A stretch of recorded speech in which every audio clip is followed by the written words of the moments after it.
गुरुर्ब्रह्मा गुरुर्विष्णु गुरुर्देव महेश्वरा गुरु साक्षात् परब्रह्म तस्मै श्री गुरुवे नमः। श्री राम। श्रीमद् भगवद गीता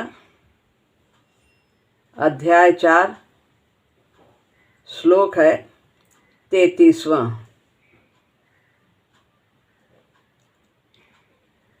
श्रेयान् द्रव्यमयाद्यज्ञात् ज्ञानयज्ञः परन्तप सर्वं कर्माखिलं पार्थ ज्ञाने परिसमाप्यते।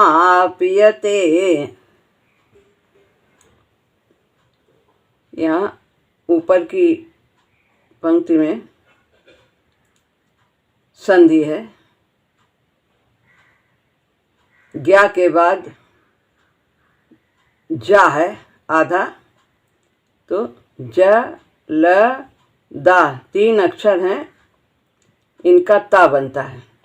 संधि पे यदि आते हैं 8 के बाद तो यहाँ पर जा का ता बन गया, तो यहाँ ज्ञात पढ़ा जाएगा, फिर ज्ञान यज्ञ परंतप ऐसा आगे पढ़ेंगे। श्रेयान यानी कि श्रेष्ठ है।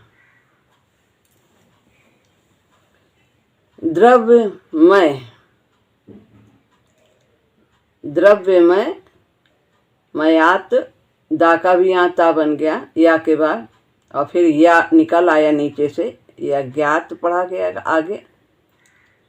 तो द्रव्यमयात का यानी द्रव्यमय, या ज्ञात यज्ञ से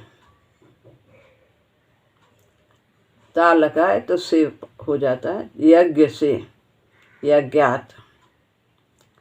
ज्ञान यज्ञ परंतप माने अर्जुन। सर्वम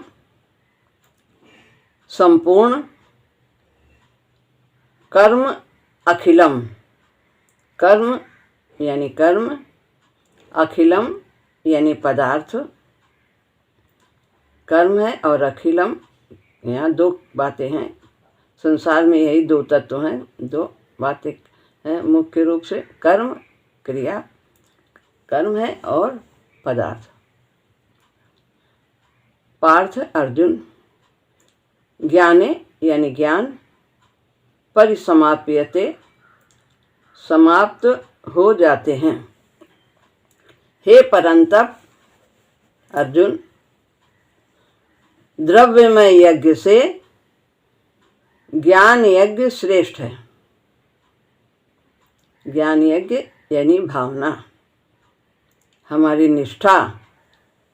किसी भी कर्म में, कोई भी जब हम यज्ञ करते हैं, कितने यज्ञ बताए गए पीछे, उन सब में यदि हमारी भावना ज्ञान यानी परमात्मा की प्राप्ति का उद्देश्य है, क्रिया और पदार्थ सब कुछ भगवान से हम स्वीकार करते हैं, भगवान के लिए करते हैं, तो यह ज्ञान यज्ञ हो जाता है। तो अगर केवल द्रव्य में यज्ञ किया और अनेक कामनाओं से किया तो वह बंधन वाले होते हैं, लेकिन निष्काम भाव से किया हुआ कर्म, यही हमारी भावना, यही निष्ठा, यही ज्ञान यज्ञ है। तो द्रव्य में यज्ञ से ज्ञान यज्ञ श्रेष्ठ है। संपूर्ण कर्म और पदार्थ ज्ञान यानी तत्व ज्ञान में लीन हो जाते हैं, समाप्त हो जाते हैं, बंधन नहीं बनाते, संस्कार नहीं बनाते।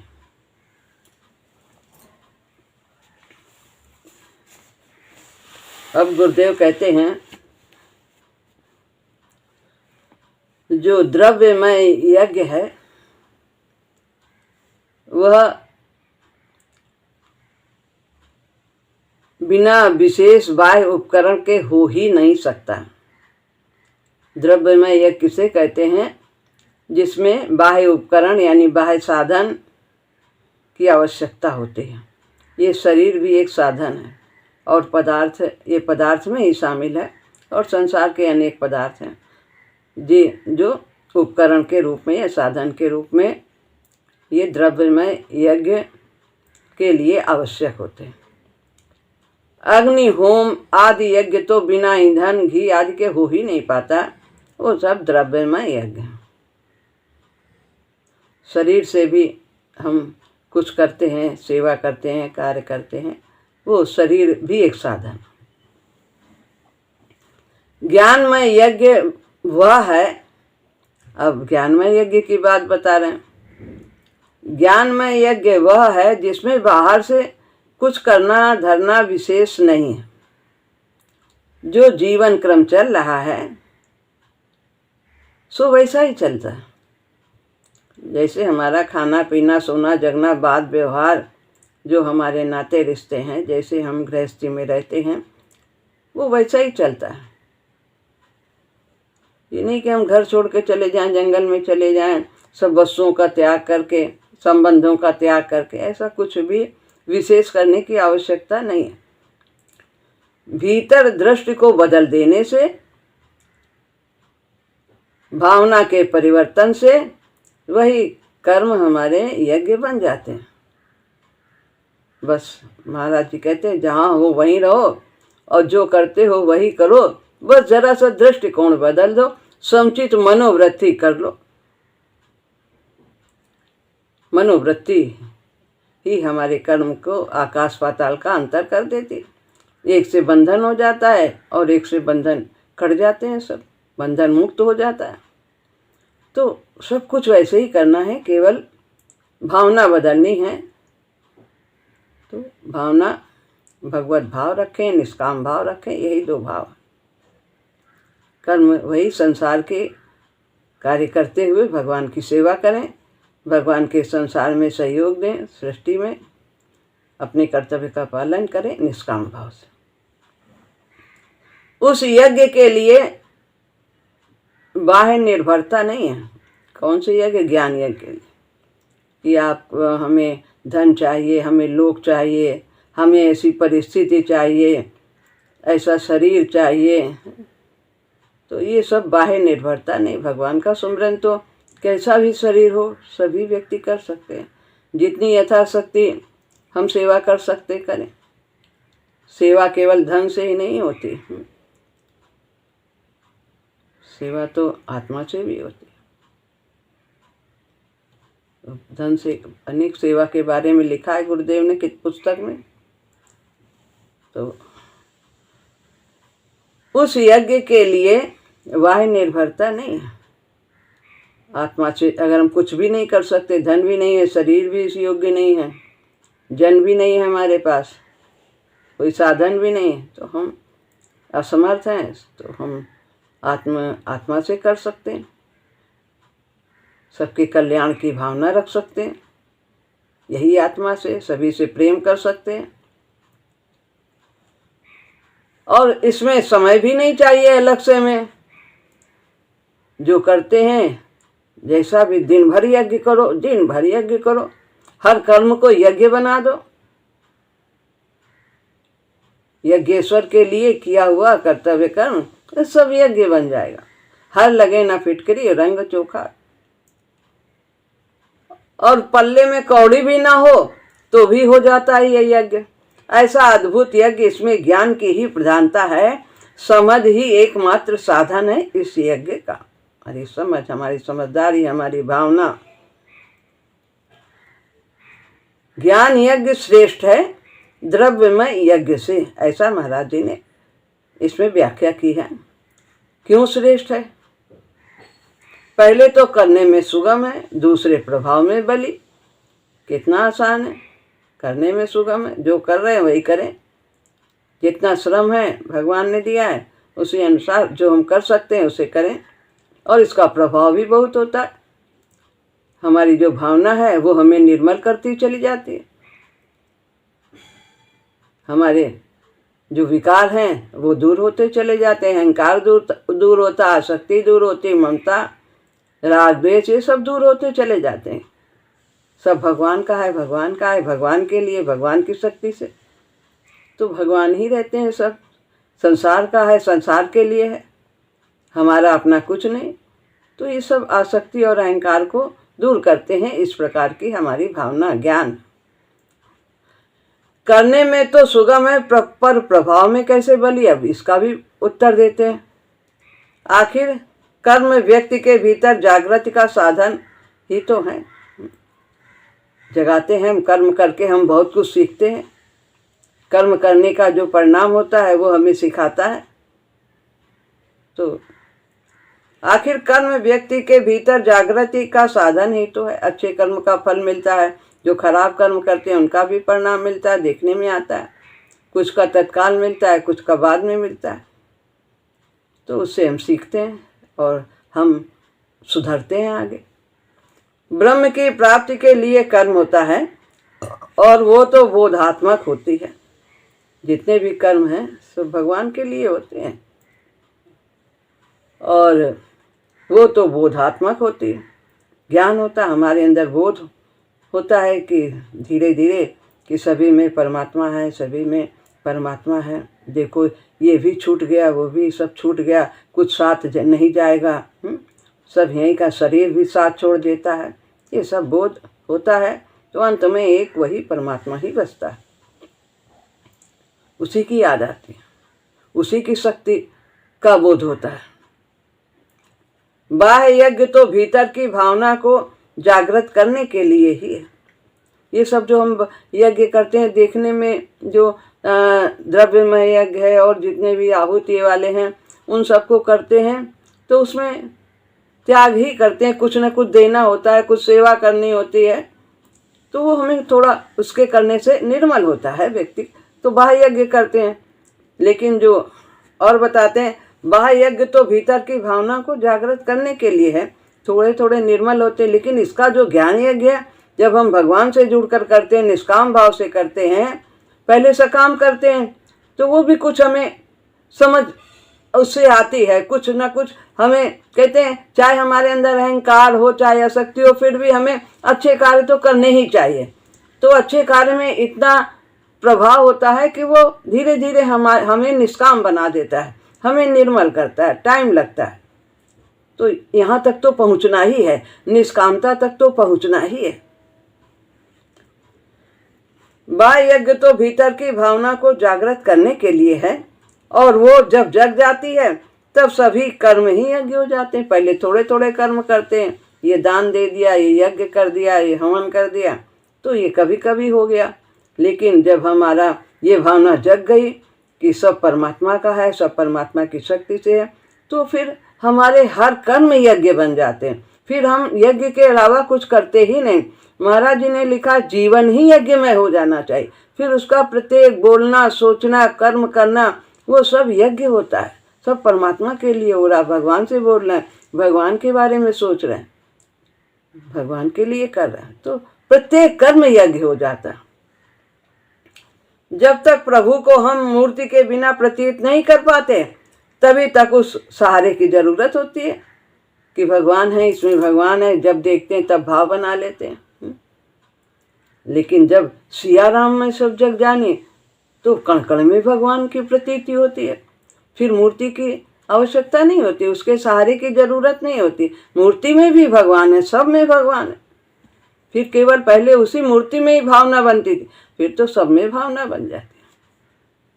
हर कर्म में व्यक्ति जागरूक रहता है, उसे बोध रहता है कि भगवान के लिए हो रहा है, ये भगवान। जब वो तन में, मन में, नयन में रम जाता है, तब उसको कहाँ संदेश आदि भेजने की जरूरत है। वो तो हर पल हमारे साथ रहता है।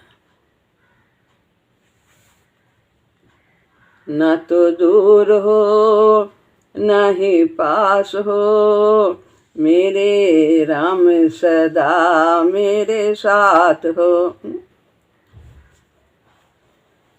इस प्रकार से यज्ञ का साधन स्थूल से सूक्ष्म की ओर ले जाता है। पहले बहुत खूब नाचने गाने ढोलक बजाने में इसमें बहुत आनंद आता है। इसी तरह के वाद्य यंत्र खूब अच्छा हो, शोर हो, खूब शारीरिक क्रियाएं हो, कूद फांद हो, वही अच्छा लगता है। लेकिन जब हमारी भावना बन जाती है तो हमें शांति से बैठ करके जो हम जाप करते हैं शांति में, उसमें ज़्यादा आनंद आने लगता है। शांत भजन बिना वाद्य यंत्र के हम भजन गाते हैं, उसमें ज़्यादा आनंद आता है, उसमें आंसू निकलते हैं, हृदय चक्र जागृत हो जाता है। तो स्थूल से सूक्ष्म की ओर ये यज्ञ का साधन जाता है। इस साधना में भावना ही सर्वे सर्वा है। बिना भावना के ब्रह्मार्पण कुछ भी नहीं हो पाता है। तो बस भावना ही बनानी। वास्तव में आप सब जानते हैं कि ब्रह्मार्पण कर्म, कुछ भी हमने भगवान के लिए कुछ भी बनाया, खिचड़ी बनाई, कुछ भी बनाई। कितने ऐसे वक्त हैं कि भगवान उनकी खिचड़ी खाने के लिए आ जाते थे। कर्माबाई है कि जनाबाई, तो भावना ही है। बिना नहाए धोए बना देती थी, भगवान को भाव से बुलाती थी। तो और एक भावना, हम बहुत अच्छा बनाते, पकवान बना रहे, हमारे जैसा कोई नहीं बना रहा, हम भगवान को ऐसा भोग लगाते हैं। तो क्या अहंकार आ गया। कुछ भी बनाओ, अच्छे से अच्छा बनाओ, भावना है भगवान के लिए, भगवान की वस्तु है, भगवान ने दिया, भगवान के लिए कर। तो बिना भावना के ब्रह्मार्पण कुछ भी नहीं हो पाता है। बिना भावना के दिए फूलों को भगवान नहीं लेते। कहा ना, पत्रम पुष्पम फलम तोयम यो में भक्ता प्रयच्छति तदहम भक्त्युपहृतम अस्नामि प्रेतात्मना। जो प्रेम पूर्वक देता है, भाव पूर्वक देता है, चाहे पत्र हो, चाहे फल हो, चाहे पुष्प हो, चाहे जल ही हो, मैं सबको स्वीकार करता हूँ। बड़े प्रेम से जो मुझे देता है मैं उसे प्रेम से स्वीकार करता हूँ। प्रेम से देना क्या है? भगवत भाव से देना, निष्काम भाव से देना। तेरी देन तुझको अर्पण।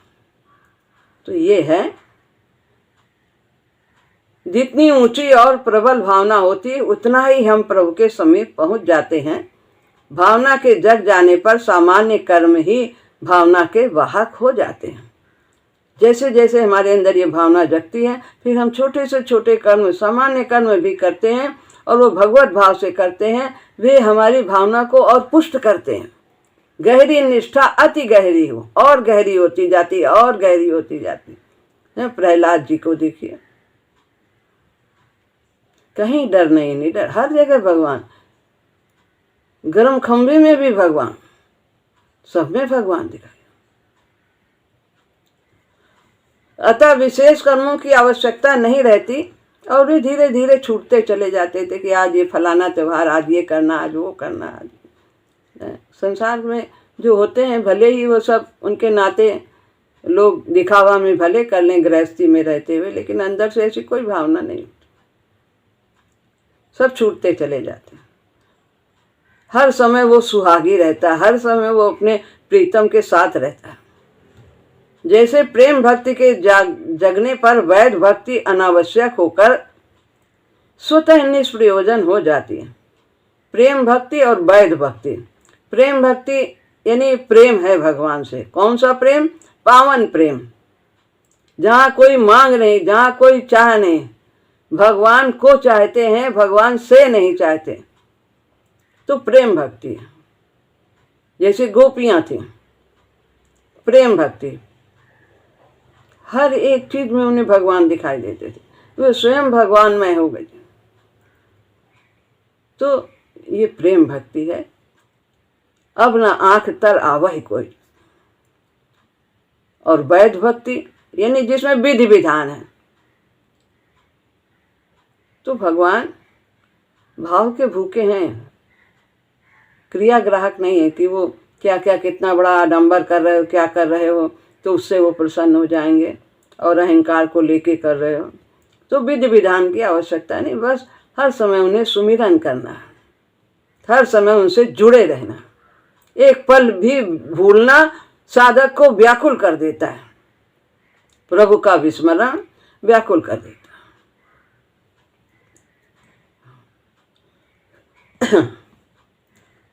जैसे प्रेम भक्ति के जगने पर वैध ही भक्ति अनावश्यक होकर स्वतः निष्प्रयोजन हो जाती है, वैसे ही भावना तो ज्ञान ही है, हृदयगत जागा हुआ। ये हृदय से भावना उत्पन्न होती है और इस प्रकार की भावना यदि व्याप्त हो जाती है जीवन में तो ज्ञान हो जाता है, तत्व ज्ञान हो जाता है, अपने स्वरूप का बोध होता है, परमात्मा का बोध होता है। ज्ञान जब हृदय को प्रभावित करता है तो भावना जगती है। कर्म द्वारा जगी हुई भावना ज्ञान को प्रकट कर देती है। कर्म के द्वारा हमारी भावना और पुष्ट होती है। हर कर्म में हमारी निष्कामता रहती है, भगवत भाव रहता है, प्रभु को समीप देखते हैं, तो यह हमारे अंदर और भावना को पुष्ट करता है। बाह्य कर्म धीरे धीरे भावना जगाता है और निष्ठा का परिपाक होता है, निष्ठा को और दृढ़ करता है। हमारी शरीर है तो कर्म तो करना ही है, कर्म तो हम किए बिना रह ही नहीं सकते। तो जो भी हमारे नित्य कर्म है और शास्त्र विहित कर्म है, निहित कर्म है, बस उन्हीं को करना है। जिस आश्रम में हम हैं, गृहस्थ आश्रम के प्राणी हैं, महाराज जी ने तो सभी को गृहस्थी बनाया, सन्यासी तो किसी को कहा नहीं। कहते इसी में रह करके जैसे अन्य मुमुक्षुओं ने प्राप्त किया है, भगवान भी कहते हैं उसी तरह तुम भी अर्जुन, तुम भी करो, तुम भी ऐसे ही अपने कर्तव्य को करते हुए परम उद्देश्य की प्राप्ति करो। निष्ठा से किया गया कर्म भीतर निर्मल कर देता है। यही निष्ठा, यही भावना, यही समुचित मनोवृत्ति जग जाता है। इस प्रकार से ज्ञान का दीपक, यही रास्ता है, यही सुगम है। इसीलिए ये प्रभावशाली भी है और सुगम भी है, दोनों कहा है। 12वें अध्याय के आरंभ में भी भगवान ने कहा ये सगुण उपासना बहुत ही अत्यंत सुगम है, श्रेष्ठ है, क्योंकि ये सुगम है और सरल है, सबल भी है, करने में सुगम है, कोई कष्ट नहीं होता शरीर को विशेष इसमें। और ज्ञान मार्ग में बहुत कठिन है, क्लेशोधिक तरस्तेषाम अव्यक्ता शक्त चेतसाम। तो ये ज्ञान मार्ग तप त्याग वैराग का ये कठिन है, तो सरल मार्ग हम लोग को मिला है और इसी पर चलते हुए हम अपने उद्देश्य की प्राप्ति करते हैं। कर्म के अवलंबन की आवश्यकता ही नहीं रहती। जब ज्ञान का दीपक जग जाता है कि हमें कोई विशेष कर्म करना है, तब हमें भगवान मिलेंगे। जो हमारे सामान्य कर्म है उसी से सब कुछ होता चला जाता है। खाना पीना भी ब्रह्ममय यज्ञ हो जाता है, ब्रह्मार्पण योग हो जाता है। इस प्रकार से इस पथ का पथिक बाह्य विशेष कर्म रूपी अवलंबनों से मुक्त होता हुआ यज्ञ में जीवन में प्रवेश कर जाता है और कालांतर में ज्ञान का दीपक जग जाता है। वही मूल सूत्र ब्रह्मार्पण, ब्रह्म हवि उसके लिए घटित हो जाता है। ब्रह्म अभी पीछे पढ़ा कि अग्नि भी ब्रह्म है और जो पात्र है वो भी ब्रह्म है, करने वाला भी ब्रह्म है, हवन सामग्री भी ब्रह्म है और जिसके लिए किया जा रहा है वो भी ब्रह्म है। तो सब कुछ ब्रह्म ही ब्रह्म से दिखता है। कोई भी कर्म करता है, कोई भी पदार्थ होता है, सब में उसे परमात्मा प्रतीत होता है, उसका अनुभव होता है। और उस बोध के जगते ही कर्म नहीं रहता। कर्म क्या बन जाता है? अकर्म हो जाता है। अकर्म जहाँ करने का भाव नहीं, जहाँ अकर्ता है, अकर्म कामना से रहित होता है। तो जब हमारे अंदर कामना नहीं है, निष्कामता का भाव है, तो सभी कर्म अकर्म हो जाते हैं। करते हुए भी वो पानी की लकीर जैसे बन जाते हैं। वे हमें बंधन में नहीं बांधते, बल्कि जन्म जन्मांतर के बंधनों को भी हमारे काट देते हैं। साधक करता नहीं रहता, अकर्ता हो जाता है। शरीर करेगा लेकिन उसके अंदर ये भाव नहीं रहता मैं कर रहा हूँ। आत्मा तो कुछ करती ही नहीं है, सब शरीर के द्वारा होता है, भगवान की शक्ति के द्वारा होता है। कर्म का कर्तृत्व ही समाप्त हो जाता है, करने का भाव ही समाप्त हो जाता है। ज्ञान के जग जाने पर यह है कर्म की परिसमाप्ति, पूर्ण रूपेण समाप्ति। कर्म की समाप्ति यानी यहाँ पर कर्म का शब्द खाली कर्म आया है। कर्म का मतलब है सकामता, सकाम कर्म। जब केवल कर्म आता है तो उसका मतलब सकाम कर्म जो हमें बंधन में बांधता है, तो हमारे सभी कर्म समाप्त हो जाते। सर्वम कर्म जितने भी सर्वम कर्माखिलम पार्थ, जितना भी कर्म है वो फिर समाप्त हो जाता है ज्ञान के यज्ञ में। फिर कर्म नहीं रह जाता है, वो अकर्म हो जाता है। परिसमाप्ति और पूर्ण रूपे, फिर कह दिया पूर्ण रूपेण समाप्ति। बाह्य रूप से तो कर्म की परिसमाप्ति असंभव है। बाह्य रूप से तो हम कर्म का त्याग नहीं कर सकते। यहाँ पहले आगे कहा है तीसरे अध्याय में कि कर्म किए बिना तो जीवन निर्वाह ही नहीं होगा। और तुम कहते हो हम युद्ध नहीं करेंगे, युद्ध तो कर्तव्य है तुम्हारा, कर्म तो करना ही होगा।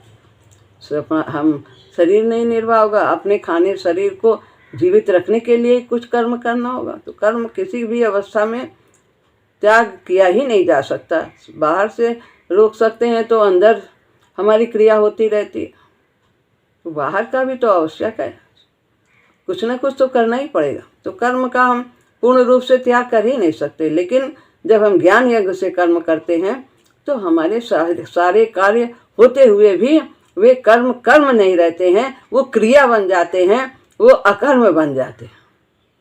कर्म और क्रिया में अंतर है। कर्म जब हमारे अंदर करने का भाव रहता है तब हम उसे कर्म कहते हैं, मैं कर रहा हूँ। और क्रिया जिसमें करने का भाव नहीं है, वो हो रहा है, मैं करने वाला नहीं हूँ, तो वो क्रिया बन जाती है। जैसे श्वास लेना आदि सब क्रिया हो रही है, हम नहीं सोचते कि हम ये कर रहे हैं, पाचन क्रिया हो रही है, वो सब उसमें पाचन कर्म नहीं कहते, पाचन क्रिया कहते हैं, श्वास क्रिया कहते हैं। तो वो सब कर्म हो रहे हैं, तो उसमें बंधन नहीं होता कोई सांस लेने में। लेकिन अगर हम एक गिलास पानी भी किसी को दे दिया तो हमने कहते मैंने उसको पानी पिलाया, हो गया कर्म, ये बंधन का कारण। तो फिर उस कर्म को हमें क्रिया बनाना है कि नहीं, वो तो गुण में बरत रहे, शरीर ने इस हाथ ने दिया, उस हाथ ने लिया, हमने क्या किया, कुछ नहीं किया, हम तो कुछ कर ही नहीं सकते। तो फिर वो क्रिया हो जाते, सारे कर्म फिर बंधन में नहीं हमें बांधते। बाह्य रूप से तो कर्म की परिसमाप्ति असंभव है। भगवान स्वतः ही श्रीमुख से कह चुके हैं तीसरे अध्याय के 5वें श्लोक में, कर्म के स्वरूपतः संन्यास का प्रश्न ही नहीं उठता। ये हम पीछे लिख ही आए हैं। इस योग में उसके लिए जगह नहीं है। बाह्य त्याग की जो कर्म योग है, इसमें त्याग की आवश्यकता नहीं है। कर्मों के हम त्याग कर दें, बाहर से त्याग किया ही नहीं जा सकता। इस योग में जगह ही नहीं है। और वो ज्ञान कैसे पाया जाता है, अब आगे श्लोक में बताएंगे, 34वें श्लोक में, क्योंकि अब समय तो ज़्यादा है नहीं, लेकिन देखते हैं। अच्छा, 34वां श्लोक, तद्विद्धि प्रणिपातेन परिप्रश्नेन सेवया उपदेक्ष्यन्ति ते ज्ञानम ज्ञानिनस्तत्वदर्शिनः। तो यह श्लोक है 34वां, कि उस ज्ञान को, जो ज्ञान की बात यहाँ कही गई है, तो उस तत्व ज्ञान को प्राप्त करने की प्रचलित प्रणाली का वर्णन करते हैं। उस समय जो जैसे भगवान गए थे वहाँ पर गुरु के आश्रम में ज्ञान प्राप्त करने, तो उस समय यही प्रचलित प्रणाली थी कि गुरु के पास जा कर के कैसे करना है, प्रणाम करना है, किस प्रकार से प्रश्न करना है, किस प्रकार सेवा करनी, ये सब का वर्णन है। तो तद विद्धि, उस तत्व ज्ञान को विद्धि, तत्वदर्शी ज्ञान महापुरुषों के पास जाकर समझ। विद्धि माने समझ, जान। तो कैसे जाओ, वहाँ जाओ महापुरुषों के। प्रणिपातेन, उनको साष्टांग प्रणाम करो, अपने को बहुत छोटा समझो।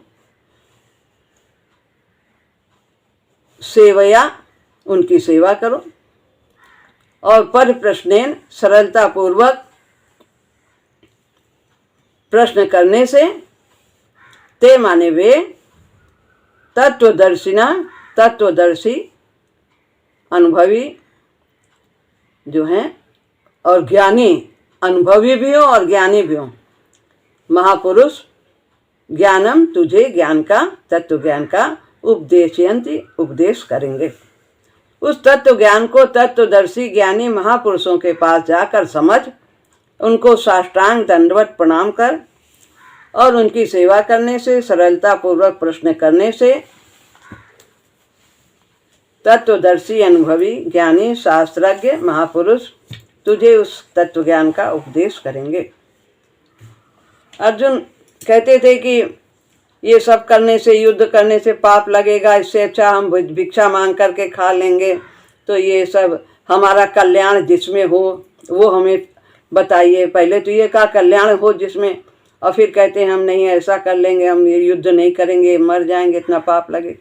तो कल्याण की भी बात कही, तो कल्याण के लिए तो फिर दोनों बातें नहीं हो सकती। जो भगवान कहें उसको मानना है, लेकिन फिर बाद में कहते नहीं ये नहीं करें। इसलिए यहाँ भगवान अर्जुन से मानो कह रहे हैं कि अगर तू कर्मों का स्वरूप से त्याग करके ज्ञान प्राप्त करने को ही श्रेष्ठ मानता है तो तू कहीं और जा, किसी तत्वदर्शी ज्ञानी महापुरुष के पास जाकर विधि पूर्वक जाओ, ज्ञान करो, प्राप्त करो, उनसे पूछो जाके। फिर हमसे काहे को पूछ रहे? तो हम तो कह रहे हैं कि युद्ध करो, ये हम कह रहे हैं, लेकिन फिर भी तुम कह रहे हो कि नहीं हम युद्ध नहीं करेंगे। तो जाओ, महापुरुष जो है ज्ञानी तत्वदर्शी, उनके पास जाओ। वास्तव में यहाँ भगवान का अभिप्राय अर्जुन को ज्ञानी महापुरुष के पास भेजने का नहीं है, वरन उनको चेतावनी देने का है कि जैसे कोई महापुरुष किसी को उसके कल्याण की बात कह रहा है, पर श्रद्धा की कमी के कारण सुनने वाले को वो बात नहीं समझ में आ रही, तो वो महापुरुष उससे कह देता है कि तू किसी दूसरे महापुरुष के पास जाकर अपने कल्याण का उपाय पूछ जा। तो ऐसा कह रहे हैं। ज्ञान प्राप्त करने की उस समय की प्रचलित प्रणाली यही थी कि लोग गुरु के आश्रम में जाते थे, वहाँ उनकी सेवा करते थे, उनसे ज्ञान प्राप्त करते थे, अपने को बहुत छोटा समझते थे। कैसे करते थे?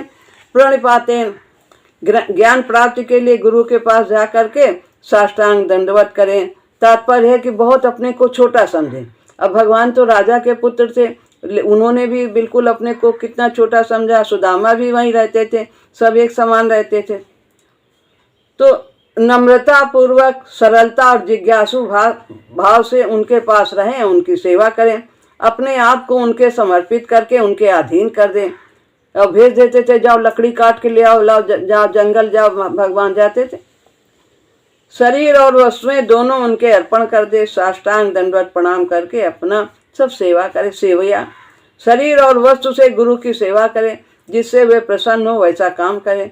अब आजकल तो कहीं आश्रम में नहीं जाना, तो घर गृहस्थी में रहते हुए गीता के कितने सरल सिद्धांत हैं, उन्हीं के अनुसार अपने जीवन को बनाओ, संसार मात्र की सेवा करो। उनकी प्रसन्नता प्राप्त करनी हो तो अपने आप को सर्वथा उनके अधीन कर दो, उनके मन के संकेत की आज्ञा के अनुसार काम करें।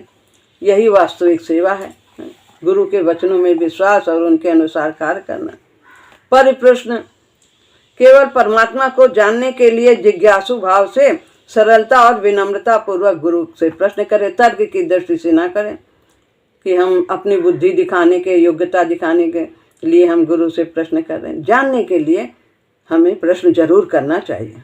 यदि नहीं समझ में आए तो उसके बारे में, प्रश्न के बारे में फिर प्रश्न करना चाहिए। तो परमात्मा के बारे में जानना चाहिए, संसार क्या है, मैं कौन हूँ, और ये सब भगवान का कैसे अनुभव हो सकता है, ये सब जानने के लिए प्रश्न अपनी योग्यता के अनुसार, सामर्थ्य के अनुसार करना चाहिए। सब कुछ एक दिन में हम नहीं जान सकते। ज्ञानिनस् तत्वदर्शिना, बताते हैं ज्ञानी और तत्वदर्शी दोनों बात होनी चाहिए कि जो है उसको ज्ञान भी हो शास्त्रों का और अनुभवी भी हो, तत्वदर्शी भी हो, शास्त्रों का ज्ञान भी हो और उसको भगवान का अनुभव भी हो। तो इस प्रकार से दोनों होना चाहिए, तभी वो जिज्ञासु की सब जिज्ञासा शांत कर सकता है। अब ज्ञान तो पढ़ लिया, बहुत वेद शास्त्र पढ़ लिया, लेकिन जो साधना करने में कुछ साधक को अड़चन आती है, प्रश्न पूछता है, तो यदि अनुभवी नहीं तो वो नहीं बता पाएगा, तत्वदर्शी नहीं है तो वो नहीं बता पाएगा। तो इस प्रकार से उसे जानकारी भी वेदों की होनी चाहिए और अनुभव भी होना चाहिए, तो वह साधक की सभी समस्याओं का पूरी तरह से समाधान कर सकेगा। उपदेशयन्ति ते ज्ञानम, महापुरुष को दंडवत प्रणाम करने से, उनकी सेवा करने से उनसे सरलता पूर्वक प्रश्न करने से वे तुझे तत्व ज्ञान का उपदेश देंगे। ये अच्छा, ये तात्पर्य नहीं कि महापुरुष को इन सब की ज़रूरत है कि उनको उनके सामने दंडवत करो, सेवा करो, ऐसा नहीं। लेकिन जब वो ऐसा कर देता है तो जो तत्वदर्शी ज्ञानी महापुरुष हैं उनसे जो कुछ बताना है वो बताए बिना रह नहीं पाते, सारा कुछ अपना उड़ेल देते हैं उनके पास। तब उस महापुरुष के अंतःकरण में उसके प्रति विशेष भाव जागृत होता है, जिससे साधक को बहुत लाभ होता है। तो इस प्रकार ये साधक इस प्रकार उनके पास ना रहे तो ज्ञान मिलने में वो उसे ग्रहण नहीं कर सकता। वो तो दे रहे हैं, लेकिन यदि उसमें प्रणपाते नहीं, पर प्रश्न नहीं, सेवा नहीं, तो देने वाला तो देगा, जितना भी दे सकता है देगा, लेकिन उसमें अंदर ग्रहण करने की योग्यता नहीं आ रही। तो इसीलिए आगे जो है आया है जो पढ़ेंगे तो उसमें श्रद्धा शब्द बहुत ज़रूरी है। श्रद्धा रहने से वो साधक जो कुछ गुरु दे रहा है उसको उसके अंदर ग्रहण करने की शक्ति आ जाती है। तो इस प्रकार ये श्लोक यहाँ पर पूर्ण होता है, समाप्त। श्री राम।